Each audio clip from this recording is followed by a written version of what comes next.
everyone. I'm Dr. Yosefa Fogel Wruble, and this is One-on-One Women Talk Torah, a series brought to you by Matan Women's Institute for Torah Study.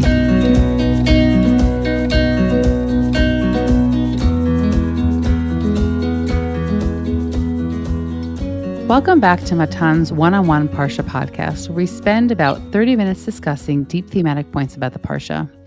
This week's episode is dedicated in prayer for the full recovery of Sharona Rachel Bat Miriam Chana. If you would like to sponsor a podcast episode in honor or memory of a loved one, please contact the Matan office via telephone or email us at podcast@matan.org.il. These sponsorships enable us to keep creating new content, so if you have deliberated until now, don't hesitate to be in touch. Today we open up the book of Devarim, and I am honored to hand over the mic to Rivi Frankel, tour guide and Matan educator, who will be hosting the episodes for the duration of the book of Devarim. Rivi, it's great to be in conversation with you today. Yosefa, I'm really excited to be here, and I'm really excited to be taking over for Sefer Devarim, and I appreciate you trusting me with this. So our theme for Sefer Devarim is titled Dor Hemshech, Messages for a Lifetime. Each episode is going to explore Moshe's educational message for the Jewish people as they prepare to enter the land of Israel. Each week's guest will be someone who herself has learned at Matan, like you and me, and is now passing on educational messages to the next generation of Torah students. So if you take a look at the structure of Devarim as a sefer, we can break the book into three main sections. Chapters 1 to 4 are an historical introduction. Chapters 5 to 30 we can call the main speech, or maybe even the mitzvah speech, and then the conclusion, which is chapters 31 through 34. In episode 96, you and Rabbi Dr. Joshua Berman discussed the ancient covenant between a sovereign and a vassal, noting that the formula of these contracts can be seen in Sefer Shmot. Here too we can see that there are parallels.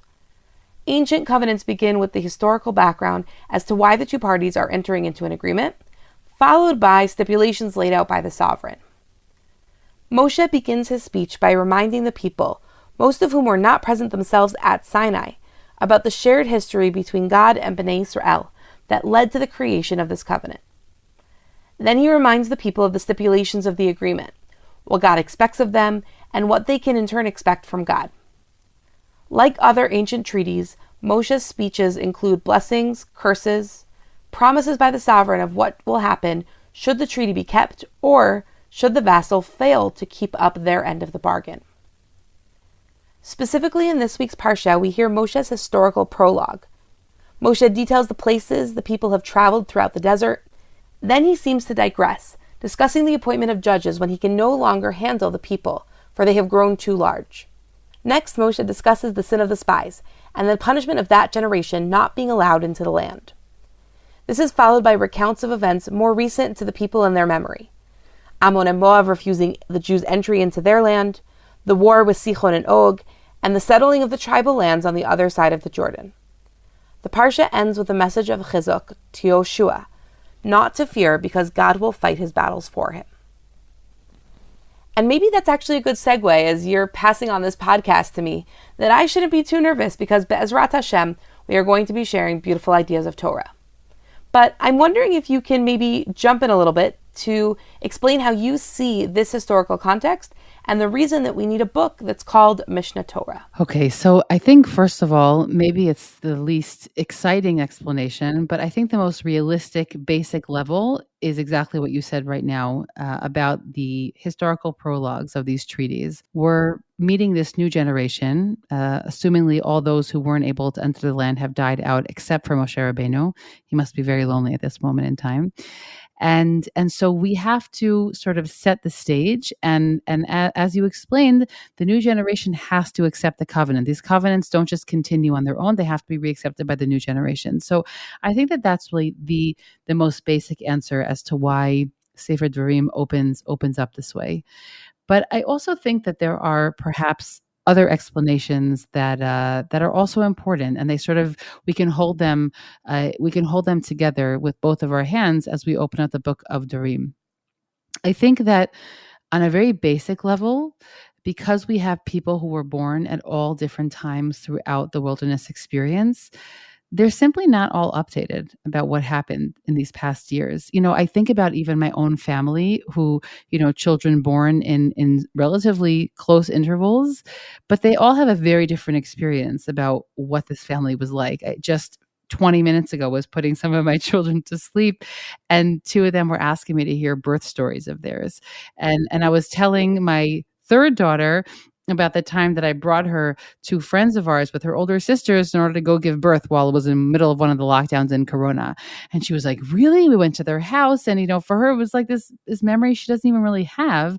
Whereas, of course, if I ask my older children, they'll remember exactly what they were given for dinner because they've never been left alone like that with friends, and they couldn't go to their grandparents, and they remember watching a Yishai Rebo concert because he was performing alone in Susia during the lockdown. I mean, they'll remember it. But even within a 2 or 3 year span, people remember very, very different things, and it has to do with their place in family and all of those details. And so when I think about the people, the Israelites born throughout the desert period, they must have all had a very different experience of what it meant to live in the wilderness. Some of them experienced plagues and famine, or sort of not famine, but drought times. And some of them experienced maybe many years of quiet, those 38 years of big question mark of maybe everything was great, so we don't hear about anything. And so I feel like when Moshe gets up and sort of gives this historical introduction, he wants to make sure that everybody is updated, meaning not just legally, but he wants to make sure that on an emotional, even I would say like familial kind of level, he wants to make sure that everybody is updated about at least the events he wants everyone to know, right? Of course, it's a very specific narration of the events he chooses to tell over, and there are others that clearly don't make it in there. But he wants to, again, on a very simple level, sort of make sure that we're all starting from the same place. And if I could think of another parallel in life, is that, when one of the biggest tools that I feel, one of the best tools I feel I gain from academic study is that before you ever write a paper, you have to do what's called a survey of the literature. Okay. And the more monstrous these papers become, or if ever becomes a doctorate, the more obnoxiously large and long that survey of literature has to be. And the survey of the literature is like the way we speak about it through the language of Chazal is sort of like, know where you came from. Dam me'ayin bata, right? You have to know from where you grew and you sprang from.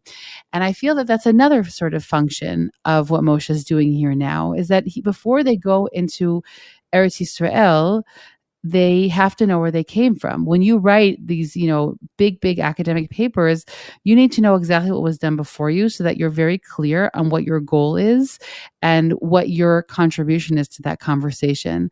And so I feel that, again, another function of what Moshe is doing is letting Am Yisrael know, based on where they've been and where they've traveled throughout these years, what their mission is going from here forward. Does that make sense? Totally. It actually makes me think of two things.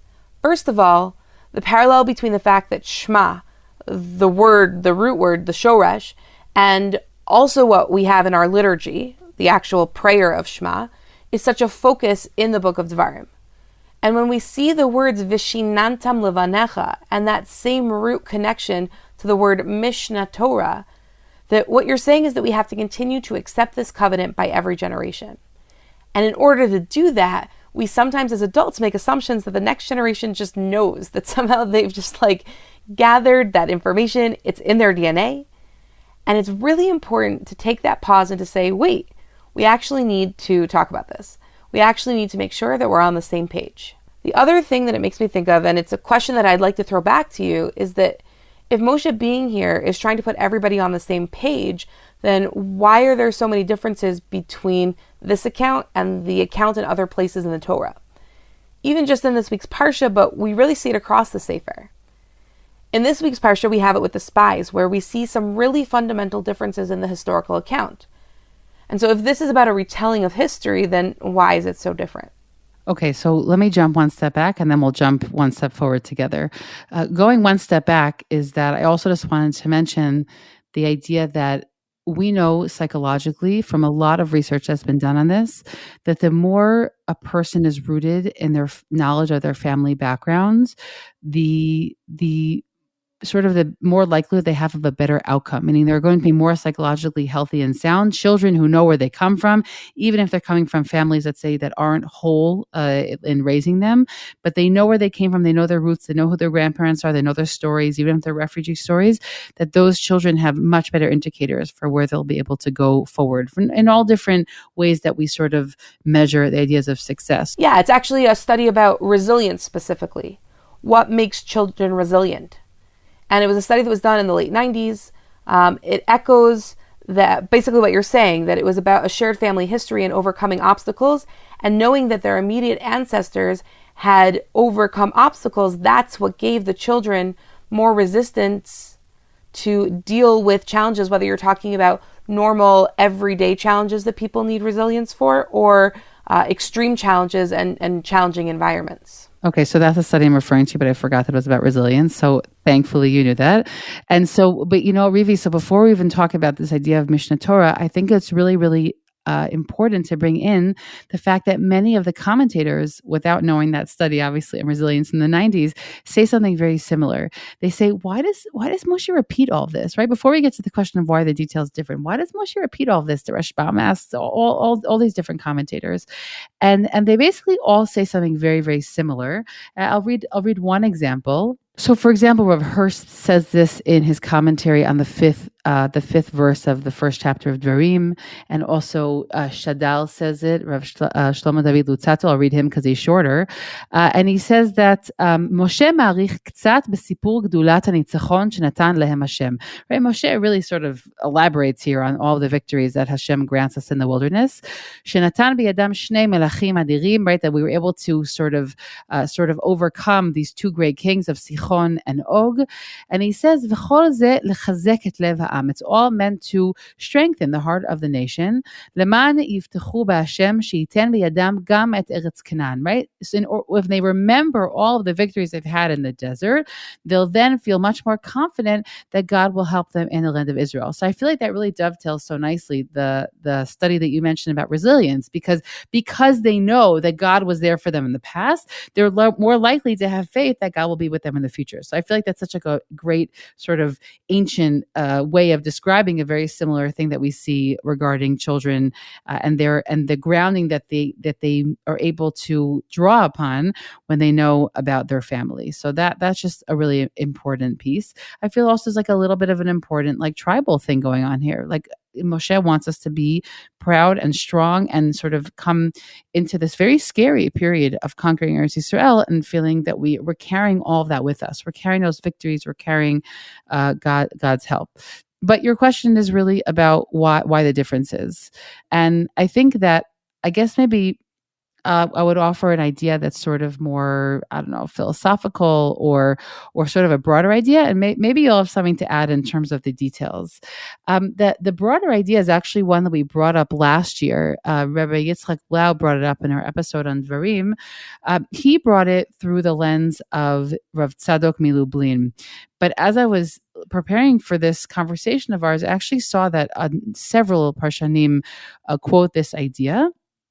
And the idea being, and they base it, a lot of them, on a very interesting pasuk. Again, the fifth pasuk, that Ho'il Moshe be'er, right? That this is what Moshe explained. It's sort of still part of this like meta introduction. The first 5 pasukim are sort of like this meta introduction to the book of Devarim, and then they said, and this is how Moshe explained things.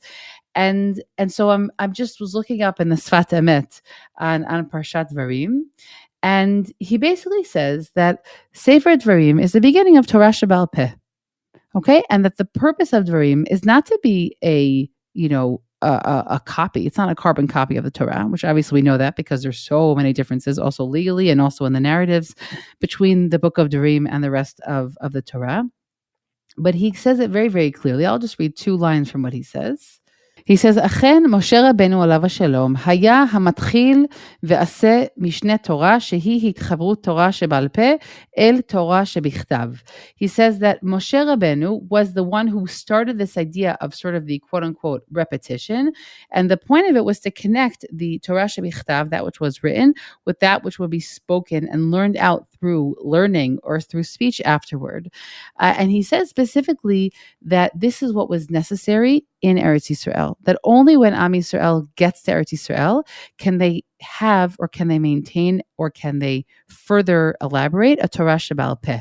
And he says that what Moshe does here, even though he doesn't go into Israel, his job is to verbally sort of extrapolate and elaborate on what's written in the Torah. And so just to state the obvious, when we say something over for a second time, it never comes out the same, right? Things never come out the same. But I think what Moshe does in many places is actually very intentional, meaning I think he purposefully changes some of the details in some of the stories. So I'm curious what your thoughts are about that and some of the differences between them. I think it's really ironic in this parallel that you're raising between Torah Sheba'al Peh and Moshe's Mishnah Torah. Because one of the things that I've always thought about is that we have to earn it, right? Whether that was that we had to earn it because of the way that it was passed down originally, where you really had to remember it and work and go it over and over again and make sure that you had it exactly right, or whether in today's form we have to work to decode it. And I think it's really interesting that with the person coming directly after Moshe, with Yoshua, that here Moshe is really clear with his directions and he's really clear with what his point is. Don't be afraid, you've got this. Hashem is with you. Don't be afraid of the people. Don't be afraid of what's going on in Israel. Hashem is behind everything, and Moshe is very explicit in this message to Yoshua. But then when it comes to the Jewish people, and very rightly what I think you said in terms of that his differences were intentional, you have to earn his message. And it's not just an explicit, here's what happened, and here's my take on it, and here's what you should get out of it, and oh, this is what you should do, and this is how everything should look. It's the beginning of this kind of puzzle and this code that we have to tease out for ourselves throughout the generations. And I think that maybe part of the beauty is that Yoshua had a very specific mission in a very specific time. He had a job that he needed to complete. And Moshe's speech and really all of this Sefer, I think, is timeless. It's true that it's set in a specific time and place, but I think it's about all of the generations. And so if each of us can kind of tease out our own meaning from these puzzles, I think that's also part of potentially what's going on here. And so when you talk about it being the beginning of Torah Sheba'al Peh, I think there's something very fitting about that. Yeah, and I think that the differences in the recollecting about the stories, and specifically about the spies. Well, did Moshe initiate it? Did the people initiate it? What was God's role in that detail? I think that in the end of the day, this is Devarim is Moshe's efforts, and as you say, sort of like mining the Torah. It's Moshe's way of taking out the pieces that he wants to be there, that he sort of worked hard to uncover. And to me, I don't know, I don't get so bothered or bogged down by a lot of the differences because I think that ultimately there are so many reasons why somebody might shift the way they speak, or why they might speak about some event through their perspective, even though when it was told early in the Torah, it's from the perspective of God. Or I think that there are a lot of sort of rhetorical ways to often explain a lot of those differences. That explanation does not work for the differences between the laws in Sefer Devarim versus the laws in the book of Shemot. But for that, I would really, really point to, I mean, he had written it in earlier essays, but also he wrote it in book form in Ani Mamim. Sorry to repeat it again, but Dr. Josh Berman's book, where he speaks about the ways that law develops, and that Moshe's recollection of a lot of those laws is already an extrapolation. There's already a shift, perhaps, in how the laws themselves will be observed later on, and that is already reflected in the book of Devarim, meaning it's a lot less ironclad, written down the way we perceive law to be. That explanation speaks to me much more about the differences between them. Of course, ultimately, Chazal often choose to take both laws and harmonize them together and figure out an explanation that sort of fits both of them. But anyone who's ever written a speech knows that they often make a lot of changes in order for something to sound better when it's spoken, or in order to even sometimes dramatize something for the sake of it being more powerful in the speech. And so those kind of rhetorical explanations, I know the Torah is much more important than like a speech at an event, but to me, they're really significant because ultimately Moshe spoke this book to the people and they had to hear it waiting outside in the heat. I'm thinking of all the sweat dripping, and like it had to be something that was going to keep their attention. So to me, that often sort of explains away a lot of the differences, but that's without going into the specifics themselves. It's so interesting because the approach that you find comforting, I actually find more troublesome in the sense that going into the land and then also by extension, the way that I view Torah, I want it to be ironclad. I don't want there to be flexibility. I don't want to see at this stage that is so close to Har Sinai there being anything but something definitive. And you're talking about Moshe's Nevuah, which is categorized as Aspaklaria Me'ira, as this very clear mirror, crystal clear image. And so if that's already a place of exegesis, and if that's already a place of development, then I feel like I'm in a lot of trouble in our day and age. But the idea that this isn't a development of law, but rather a perspective of law, and that we're asking why is the law said this way as opposed to the law changing or being in a state of flux, it's the way that the law was given over.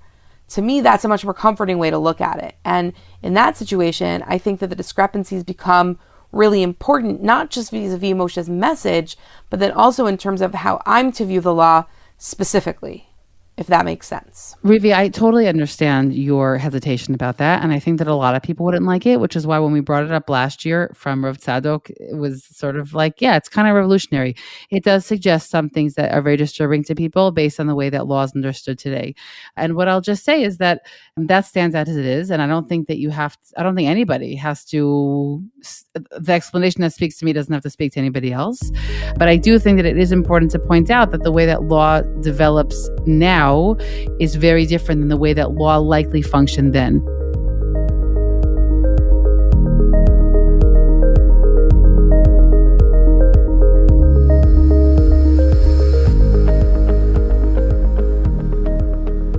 So as we wind down this conversation, Rivi, there's a pasuk that repeats itself multiple times that really caught me this time around. For example, in the second chapter in the 5th verse, אל תתקרבו בם, כי לא אתן לכם מארצם, עד מדרך כף רגל, כי ירושה לעשיו נתתי את הר seir. Okay, just a pure translation that you're going to be passing through the territory, right, of your kinsmen, the descendants of Esav.